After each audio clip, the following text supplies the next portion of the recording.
Why would someone say something so cruel to a woman who just lost everything? Eleanor Carter lay in the hospital bed, her body weak, her heart even weaker. The room was quiet except for the soft hum of machines. Morning light filtered in through the half-closed blinds, casting pale shadows on the wall. She stared at the ceiling, not really seeing anything. The pain in her stomach was nothing compared to the ache in her chest. She had just come out of surgery. The doctors had done their best, but it was over. Her pregnancy was gone. The last embryo she and her late husband Michael had created through IVF was gone too. There would be no baby, no future, no second chance. She turned her head slightly, eyes dry but burning. Michael had died 8 months ago from a sudden stroke. They had frozen the embryos just in time, hoping she might still have a child someday, a piece of him, a piece of them. But now, that hope had been taken away too. The door opened slowly. She thought maybe it was a nurse. It wasn't. Derek Carter walked in, Michael's older brother. He looked freshly shaved, clean, and confident, as if he had just come from a meeting, not a hospital. His face gave nothing away. He didn't say hi or ask how she was doing. He just stood there, looking at her. Elena blinked, unsure if she was dreaming. They hadn't spoken in months, not since the fight over Michael's will. Then he stepped closer. His voice was calm, cold. "You deserve this." That was all he said. He looked at her for another second, then turned and walked out like he had just delivered a package. Elena's fingers gripped the bedsheet. Her body felt frozen. Her heart pounded, confused and angry. No tears came, just a deep, hollow feeling that made it hard to breathe. What did he mean? Why would he say something like that? And more importantly, what did he know that she didn't? Elena Carter was once a pediatric nurse, calm under pressure, full of warmth, the kind of woman who always knew how to comfort a scared child or hold a grieving mother's hand. Now, she barely recognized herself in the mirror. Her eyes had lost their light. Her body still ached from the surgery, but her heart, that pain ran deeper. She was 34, recently widowed, and had just lost her final chance to have a baby with the man she loved more than life, Michael. Just saying his name in her mind brought a lump to her throat. He had been gentle, thoughtful, the kind of man who made quiet sacrifices and never asked for anything in return. A stroke had taken him from her 8 months ago, so fast she hadn't even had time to say goodbye. Before his death, they had fought hard for a future together. Years of failed pregnancy tests, doctor visits, late-night tears. IVF was their last hope. Michael had supported her through every moment. They had finally made the decision to freeze their remaining embryos. Just in case, he had said. She had laughed at the time. Just in case had become only chance. Now, even that was gone. And Derek, Michael's older brother, had the nerve to stand at her hospital bedside and say, "You deserve this." He had always looked down on her. From the beginning, Elena knew he thought she wasn't one of them. Not rich enough, not polished enough. Derek was slick, successful, powerful. He ran a company, gave speeches, wore expensive suits. And behind all that charm was someone cold, controlling, dangerous. After Michael died, Elena thought the worst was over. But within weeks of the funeral, Derek and his parents filed papers in court. They claimed Michael's will was invalid, that he had changed it after a stroke, when he was not in the right mind. They said Elena manipulated him, but she knew the truth. Michael had sat with her one night on the couch, his voice trembling, telling her he had updated everything. Life insurance, estate, medical decisions. He wanted her protected, safe. She had begged him not to give her everything. "Share it with them," she said, but he refused. "They don't love you like I do. They'll destroy you after I'm gone." He was right. Now she was in the middle of a legal war. Michael's $2.5 million estate was frozen. She couldn't even pay her rent without permission from the court. The media had picked up the case, calling it the widow versus the family. And worst of all, her own lawyer had started suggesting she take the settlement offer, just give up most of it, and move on. Move on? How? Susan, her neighbor and oldest friend, checked in daily, brought her groceries, sat with her in silence when Elena couldn't speak. "They want to break you," she whispered one night. "Don't let them." But Elena was so tired. Every time she closed her eyes, she saw Michael's face. Every time she looked in the mirror, she saw the hollow version of herself. A woman trying to stay afloat in a storm no one else seemed to understand. She sat alone in the apartment one night, Papers spread across the table, court documents, bank statements, medical bills. She stared at them, overwhelmed. Then she saw a small photo tucked inside one of the folders, a Polaroid of her and Michael laughing in the kitchen. He was holding a wooden spoon like a microphone. She was mid-laugh, eyes full of love. Eleanor touched the edge of the photo and whispered, "What do I do now?" The silence answered her, but something in her chest stirred. Not anger, not grief, something else. Resolve. They thought she would break. Maybe she had, but not all the way. She picked up her phone and called someone she hadn't spoken to in years. "I need a new lawyer," she said quietly, "one who believes me." The storm wasn't over, but Eleanor was done hiding from it. On the third day at hospital, Elena sat upright in bed, her body still aching, when a nurse walked in holding a white envelope. It was from the court. Her hands trembled as she tore it open. Her eyes moved over the words, line by line, her chest tightening with every sentence. Derek was accelerating the lawsuit. He'd filed new motions, this time claiming she had used Michael's IVF decision fraudulently. Because the embryo transfer happened after his death, he argued, it was medically unethical and financially motivated. He was also asking the court to freeze her bank accounts until the matter was resolved. Elena's breath caught in her throat. All of her money, her savings, her inheritance, the funds Michael had left her, was now out of reach. She placed the letter down slowly. Her fingers were stiff, cold. This wasn't just about the will anymore. This was war. A nurse returned later that morning with a chart update and paused awkwardly by her bed. I heard about the file request," the nurse said gently, avoiding her eyes. Eleanor frowned. "What file?" The nurse hesitated.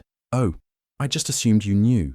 Your brother-in-law got a copy of your medical summary 2 days ago. He called and requested it. I thought it was all cleared through admin. He's listed as your emergency contact." Elena's stomach dropped. "What?" Her voice was sharp now, panic rising in her chest. "He's not my contact. My husband is deceased. I never listed Derek. Why would the hospital send him anything?" The nurse blinked. Maybe it was an old form or something. Eleanor didn't let her finish. She pressed the call button. She demanded to speak to the hospital administrator. When they arrived, she asked for a full audit of who had accessed her medical files over the past week. The administrator tried to calm her down, called it a paperwork mistake, promised to look into it, but Eleanor saw through the polite apology. It wasn't just a mix-up. Derek had known she was pregnant. He knew she lost the baby. And now, with her finances frozen, he had power over her entire life. By the next morning, her lawyer, Mr. Travis Dean, showed up at the hospital. He walked in with his usual tired face and laptop bag, sat down beside her, and sighed before saying anything. "I've seen the update. They've got a strong case on paper, Elena. Maybe it's time to reconsider their offer." She stared at him, blinking. "They're offering me 1/10 of what Michael left me. They're calling me a fraud. And you're telling me to just take it?" Travis shrugged, like he'd had this conversation too many times. "It's not fair, but it's a clean way out. You can move on, rebuild your life." Elena looked away, her jaw tightening. She could feel the burn of tears, but she refused to let them fall in front of him. "Whose side are you on?" she asked quietly. He didn't answer. That night, she lay awake, staring at the ceiling. The hospital room was silent except for the low beep of machines outside her door. She couldn't stop replaying Derek's voice in her head. "You deserve this." She thought about the medical file, the frozen bank account, the way her own lawyer looked at her like a problem, not a person. She thought about how Derek had always made her feel small, like she didn't belong, but she had belonged. Michael had loved her, chosen her, trusted her with everything, and she had done nothing wrong. So why was she being treated like a criminal? The next morning, Elena called Susan. Her voice shook, but her words were clear. "I need help," she said. Not sympathy. Help. Susan didn't ask questions. She just gave her the number of someone she trusted, a private investigator named Joel Knox, a former cop who now worked quiet, off-the-record jobs for women like Elena, women who were too often ignored, silenced, or shoved into a corner. Elena called Joel that afternoon. They met later that evening in Elena's hospital room. Joel had kind eyes, but a firm voice. She listened carefully as Elena told her everything about Derek, the will, the hospital mistake, the money, the miscarriage, the lawsuit. When Elena finished, Joel nodded. "Paper trails don't lie," she said. "If Derek's pulling strings, we'll find them." Elena let out a long breath. For the first time in months, she didn't feel completely alone. The private investigator's findings hit Elena like a storm. Joelle sat across from her in the small, cluttered office, sliding a stack of papers and printouts across the table. "Derek's deeper in this than anyone expected," Joelle said quietly. "He's been in contact with Michael's first lawyer, the one who drafted the original will before the last changes. That lawyer vanished not long after the will was updated. No forwarding address, no calls, nothing. We think Derek had a hand in that." Eleanor's breath caught. She stared at the words like they burned. The man she trusted, the man who was supposed to protect Michael's wishes, had disappeared, and Derek was behind it. Joelle continued. "There's more. A hospital administrator was bribed to give Derek access to your medical records. That explains how he knew about your pregnancy before you even told anyone." Elena clenched her fists. Betrayal and invasion of privacy felt like punches to her already broken heart. "And the worst," Joelle said, lowering her voice. "Derek's been quietly selling off Michael's patents, intellectual property that legally belongs to you now. He's been doing it behind your back, to a rival company. That money should have been yours." Eleanor closed her eyes. Everything she was fighting for, her late husband's legacy, her future, her dignity, it was all being stolen, piece by piece. At the same time, her world outside felt like it was crumbling faster. Her bank accounts were still frozen, leaving her unable to pay even the smallest bills. But the attacks didn't stop there. Anonymous emails flooded her inbox. Threats, lies, cruel accusations. Social media profiles appeared overnight, painting her as a manipulative, unstable woman who'd conned Michael out of his fortune. People she didn't know sent messages full of hate. And worst of all, the Carter family had begun leaking intimate details about her IVF journey to the tabloids. Details no one should have had access to, now splattered across gossip sites and entertainment news. The story painted her as desperate and unstable, a woman obsessed with money and control. One cold afternoon, with the sky grey and heavy, Eleanor found herself standing before Michael's grave. The cemetery was quiet except for the wind whispering through the trees. She knelt beside the polished granite headstone, fingers brushing over his name. "I never wanted your money," she whispered, voice trembling. "I just wanted your name on our child's birth certificate. That was all." Her tears spilled freely, sorrow crashing over her like a wave she couldn't hold back. The weight of loss, betrayal, and exhaustion threatened to break her. But then she wiped her face, took a deep breath, and straightened up. She looked at Michael's name one last time and whispered, "I'm not going to let them win." Derek was trying to destroy her, to break her down completely. But Eleanor had something stronger now, a fierce determination. She would fight. She would go to court, no matter what it took. The courtroom was tense, filled with the low murmur of whispered conversations and the shuffling of papers. Elena sat beside her new lawyer, Tasha Green, a sharp-eyed woman with a quiet confidence that made Elena feel, for the first time in months, like someone truly had her back. Tasha was different from the lawyers she'd known before. She listened without judgment, asked questions that cut to the heart of the matter, and believed Elena's story when others had doubted. As the hearing began, Tasha rose and addressed the judge with steady conviction. "Your Honor, we have uncovered clear evidence of unlawful interference and malicious intent by Mr. Derek Carter," she began, clicking a remote to display documents on the screen behind her. First came the hospital's medical record access logs. Every time Derek's name appeared was marked in red. Multiple unauthorized views of Eleanor's confidential files, far beyond any legal right. Next, Tasha laid out bank transfer records showing payments from Derek to a hospital administrator. The money trail was unmistakable. Bribes paid to illegally obtain sensitive information. Then came the bombshell, voice recordings from Michael's first lawyer, recovered by the private investigator. The lawyer's voice, shaky but determined, played through the courtroom speakers. "I was pressured, threatened really, by Mr. Derek Carter to destroy the updated will. He said it would ruin the family if it stood. I refused, but after that, I disappeared, for my safety." Gasps echoed quietly around the room. Elena's heart pounded, but she kept her eyes fixed on Derek, who sat pale and rigid. Tasha paused, then delivered the final, undeniable proof. "Your Honor, My team also recovered deleted files from Mr. Michael Carter's personal hard drive. Among them was a video message, recorded just weeks before his passing. I asked to play it now. The courtroom fell deathly silent as the video flickered to life on the screen. Michael appeared, calm, warm, and unmistakably sincere. "If anything happens to me, this message is for Eleanor," he said, looking directly into the camera. "Yes, I changed the will. Yes, I did it willingly. And if my family contests it, I'm sorry. But I love you, and I trust you." Eleanor felt tears sting her eyes as she watched him speak those words. The proof of his love and trust, shining through even after death. The judge leaned forward, his expression unreadable for a moment. Then he spoke. "Based on the evidence presented, this court finds in favor of Ms. Elena Carter. The will is validated, and the full estate is to be restored to her. Furthermore, an ethics investigation into Mr. Derek Carter's conduct will be initiated immediately." A stunned silence filled the courtroom before murmurs of disbelief and satisfaction spread. Derek slumped in his chair, defeated. Elena exhaled slowly, a weight lifting from her chest. Tasha smiled gently. "You fought hard, Elena. You deserve this."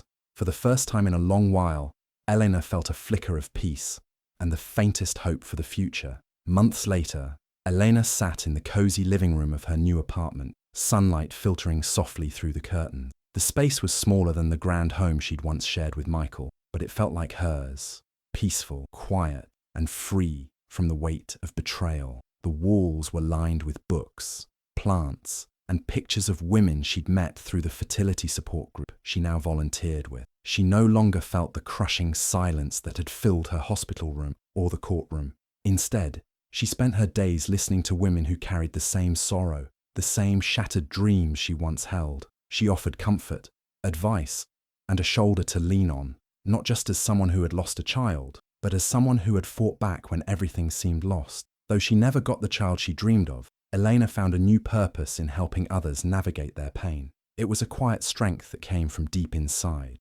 born of grief but shaped by resilience. News of Derek's downfall reached her in a headline. He had lost his seat on the board of the company amid a public scandal sparked by the ethics investigation. The family name that once carried power now carried shame. But Eleanor didn't rejoice or celebrate. She simply let it pass by, a closed chapter in a story she was determined to move beyond. One afternoon, Eleanor sat at her small wooden desk and carefully folded a letter. She addressed it simply to Michael. Her hand trembled as she wrote, "You gave me love, then you gave me the courage to fight for myself. Thank you." She placed the letter inside a small wooden box along with their wedding band, their symbols of a life once shared, now part of her healing. Elena carried the box outside to the garden beside her apartment, where she had planted a small bed of wildflowers. The earth was soft from recent rain. With careful hands, she dug a shallow hole, lowered the box inside, and covered it with soil. She pressed the earth gently, a final goodbye and a quiet promise. As she stood and looked at the flowers swaying in the breeze, Elena felt a calm she hadn't known in years. The past was a part of her, but it no longer defined her. She was ready to live again, on her own terms. Elena stepped into the hospital lobby, her heart steady but full. The bright, sterile walls no longer felt cold or threatening. They felt like a place where healing could begin. Not for her, not this time, but for others who were just starting their own difficult journeys. She walked quietly down the hallway to a small waiting room. A young woman sat alone, eyes red and swollen, clutching a crumpled tissue. Eleanor recognized the look, the raw, aching loss she had once worn like a second skin. Taking a gentle breath, Elena sat down beside her. She didn't reach out or speak immediately. Instead, she let the silence fill the space between them. After a few moments, Elena's voice came soft but steady. "You don't have to talk. Just breathe. I'll sit with you until the grief doesn't feel like fire." The woman nodded, barely able to meet her eyes. But in that small gesture, a fragile connection was made. Elena offered a small, reassuring smile. Her mind drifted back to everything she had lost and everything she had gained. She thought surviving meant holding on, but sometimes surviving means letting go, with grace. The two women sat side by side, sharing a quiet moment where pain could live without judgment. In that simple act, Elena found the peace she had fought so hard to reclaim. "Hey bestie," Thank you so much for watching all the way to the end. Please remember to like, comment, and subscribe. Love you all. Bye.